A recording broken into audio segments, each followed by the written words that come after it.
इंजी भाई यानी कि इंजमामुल हक साहब ने बाबर आजम के फैंस को अपनी एक रीसेंट स्टेटमेंट में मुंह तोड़ जवाब दिया। उन्होंने कहा है कि ये जो बाबर आजम के फैंस ये एक्सपेक्ट करते हैं कि बाबर आजम मैच को फिनिश करे, इन्हें थोड़ा समझने की जरूरत है, क्योंकि बाबर आजम जो है वो मैच फिनिश नहीं कर सकता, या यूं समझ लें कि बाबर आजम का काम ही नहीं है कि वो मैच को फिनिश करे। अच्छा, होता क्या है, हम इस बात पर वापस आएंगे कि बाबर आजम मैच फिनिश कर सकता है कि नहीं, लेकिन समटाइम्स जो स्टेटमेंट होती है, जो बात होती है ना, उसकी वर्थ कैसे पता चलती है? जब आपको यह पता चले कि बात करने वाला कौन है।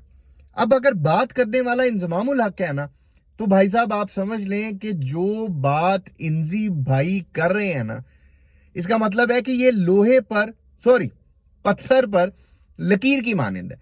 क्योंकि इंजमाम पाकिस्तान का वो प्लेयर रह चुका है जो तीसरे नंबर पर आकर बड़े बड़े मैच फिनिश कर चुका है, जिसके बारे में आप यूं समझ लें कि उस टाइम के जो बड़े प्लेयर्स थे वो आज भी स्टेटमेंट देते हैं कि इंजमामुल हक ओडीआई फॉर्मेट के लास्ट ओवर्स में जिस तरह से गेम करता था वो शायद ही कोई आज के टाइम पर भी कर पाए। मतलब आप टी20 फॉर्मेट में देखते हो 8-10 का रन रेट, इंजमाम उस टाइम पर ओडीआई के फॉर्मेट में 8 से 10 का रन रेट करता था।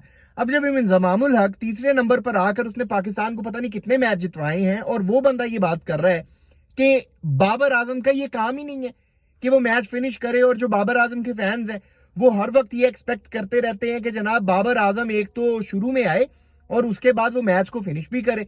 मैच फिनिश करने का काम है जो आपका 4 या 5 नंबर पे बैट्समैन आ रहा है, ये उसकी जिम्मेदारी है, ये उसकी रिस्पॉन्सिबिलिटी है कि वो मैच को फिनिश करे। अच्छा, बड़ी ना टेक्निकल सी बात की है उन्होंने कि यार आप देखें कि ओपनर आ रहे हैं, ठीक है, आप मिसाल ले लें, सपोज कर लें आप रोहित शर्मा की मिसाल ले लें। अब रोहित शर्मा ओपनर आया है, अब रोहित शर्मा का ये काम नहीं है कि वो मैच को एंड भी करे। अगर रोहित शर्मा तब तक टिका रह जाता है तो ये आप समझ लें कि ये उसने आउट ऑफ द बॉक्स से आकर कोई परफॉर्मेंस दे दी है। अगर बाबर आजम किसी मैच में बाय चांस एंड तक टिका रह गया है, तो अब तो खैर लंबा अरसा हो गया हमने इस तरह का कोई चीज ही नहीं देखी। शुरू वाला बाबर जो था वो हमने देखा है कि वो मैच फिनिश कर देता था, शुरू वाला बाबर।